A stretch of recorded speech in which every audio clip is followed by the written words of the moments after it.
Hi everyone, in this video I'm going to show you how to cap and uncap frame rate in Counter-Strike 2.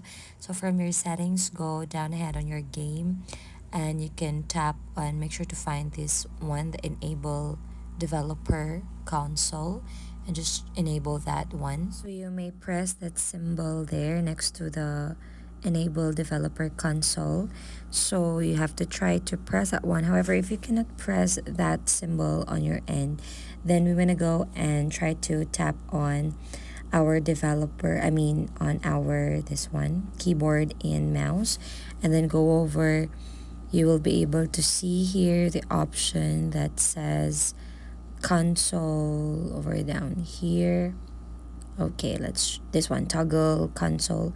So that symbol, once you toggle that on or enable that one, we're gonna go open our console in here, and then all you have to do is for you to uncap your FPS, just tap or type here FPS underscore max to 0, and that will uncap your FPS. But if you wish to cap your FPS, then you can just type here FPS underscore max and the certain number like 30 or 40 on my end.